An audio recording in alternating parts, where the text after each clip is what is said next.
नमस्कार. मी सौ प्रेरणा पुन्हा एकदा आपल्या भेटीस आलेली आहे त्यागमूर्ती माता रमाईला घेऊन. तर चला मग ऐकूया त्यागमूर्ती माता रमाईला सौ प्रेरणासोबत भाग 11. विद्रोही पंढरपूर.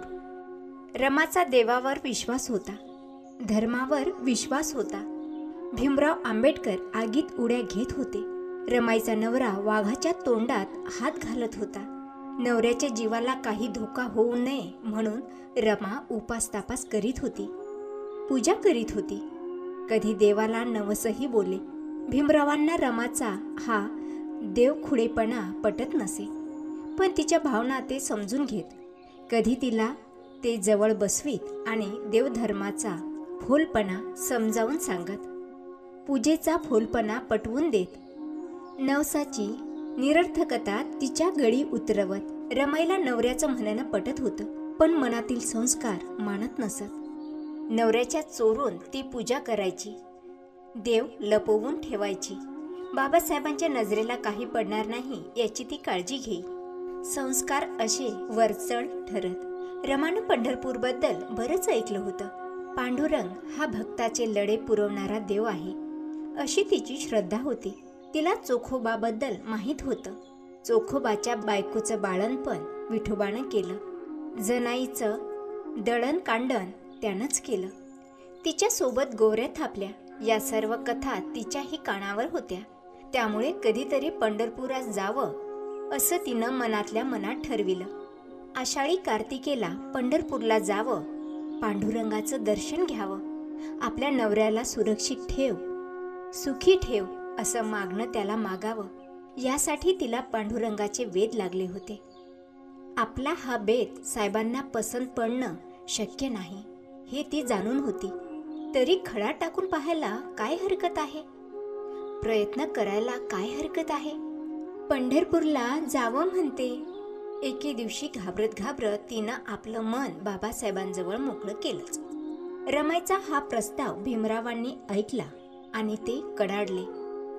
खालच्या जातीच्या लोकांना पांडुरंग दर्शन देत नाही.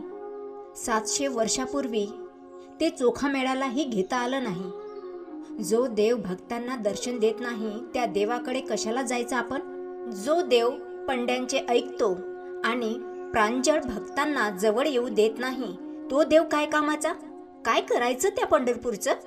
मग तुम्ही नाशिकला काळाराम मंदिराचा सत्याग्रह का केला? रमानं आपली शंका पुढं केली. देवाचं दर्शन घेण्यासाठी नव्हता तो सत्याग्रह रामू. तो लढा समतेचा हक्क बजावण्यासाठी होता. देव वगैरे सर्व गोष्टी फालतू आहेत, स्वर्ग वगैरे गोष्टी मूर्खपणाच्या आहेत हे मला माहीत आहे. पण रामू, आपण जर हिंदू आहोत तर हिंदूंना मिळणारे हक्क आपणाला का मिळत नाहीत? आमचा लढा त्या हक्कांसाठी आहे. रमाला वाटलं साहेब आता कडाडले आणि ते संतापले की कोणाचीही गय करीत नाहीत हेही तिला माहीत होतं. त्यामुळे ती विनवणीच्या सुरात म्हणाली, चोखाबानं घेतलं तसं दर्शन मीही घेईन दुरूनच. नाही. भीमरावचे शब्द ताठ झाले होते. तिथं प्रवेश नाही, तिथं जाण्याचा अर्थ काय? ते पंढरपूर आपल्या उपयोगाचं नाही. बडवे पंडे पुजारी अस्पृश्यांना देवाचं दर्शन घेऊ देत नाहीत. पांडुरंगही त्यांना बदलू शकत नाही. त्यांच्यात तो थोडीही माणुसकी निर्माण करू शकत नाही. काय करायचं अशा पांडुरंगाचं आणि काय करायचं त्या पंढरपूरचं? रामू माझं ऐक. तू आता पंढरपुरातून डोकं काढून टाक आणि डोक्यातून पंढरपूर काढून टाक. साहेब कठोर झाले होते. रमाई हवालदिल झाली होती, रडवेली झाली होती. तिची भावना साहेबांना समजत नाही असं नाही, पण भावना विवेकरहित असली तर फार घातकी ठरते हेही त्यांना माहीत होतं. निदान ही देवखुडी भावना घातकीच आहे याबद्दल त्यांच्या मनात शंकाच नव्हती. तरी साहेबांनी आपला राग आवरला आणि तिच्या मनाची समजावणी ते करू लागले. रामू, आपल्या त्यागानं, गोरगरिबांच्या सेवेनं आपण दुसरं नवं पंढरपूर उभं करू. तिथं लोक भक्तीसाठी नाही तर क्रांतीसाठी येतील. रमा ऐकत होती.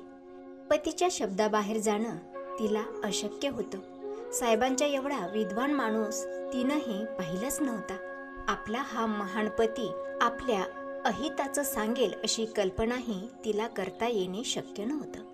ती ऐकत होती. साहेब बोलत होते, बुद्धिवादाचं पंढरपूर आपण निर्माण करू. तिथे विज्ञान निष्ठेचा गजर होईल. ती विवेकांची पेठ होईल. तिथून समतेचा विचार गावोगावी जाईल. तिथून स्वातंत्र्याचे विचार गावोगावी जात राहतील. बंधुत्वाचा सुगंध तिथून देशाला मिळेल. इथे घडतील न्यायाची उपासक मन. असं पंढरपूर आपण घडवू. साहेब बोलत होते. रमाई चकित होऊन ऐकत होती. त्या पंढरपुरात देव असणार नाही, ते माणसाचं पंढरपूर असेल. माणसाला माणूस भेटणार ते पंढरपूर असेल. आपलं पंढरपूर माणसाचा महिमा वाढवेल. ते माणसाला मोठं करेल. ते कोणालाच नकार देणार नाही. आपलं पंढरपूर माणसाचा गौरव गाईल. रमाईला साहेबाचं बोलणं पडलं. तिच्या डोक्यात उजेड पडला. पंढरपूरला जायचं नाही हा निर्धार तिनं केला. साहेब म्हणतात ते पंढरपूर वसविण्यासाठी आपणही आपल्या परीनं हातभार लावला पाहिजे असा निश्चय तिनं केला. साहेब आता पंढरपूरला जायचा हट्ट सोडला. डोक्यातून पंढरपूर पार काढून टाकलं असं ती म्हणाली. तिच्या या निर्धारानं बाबासाहेबांना खूप आनंद झाला. श्रोतेहो, ऐकत रहा त्यागमूर्ती माता रमाईला फक्त ऐका क्रिएशन या ऑफिशियली यूट्यूब चॅनलवर. धन्यवाद.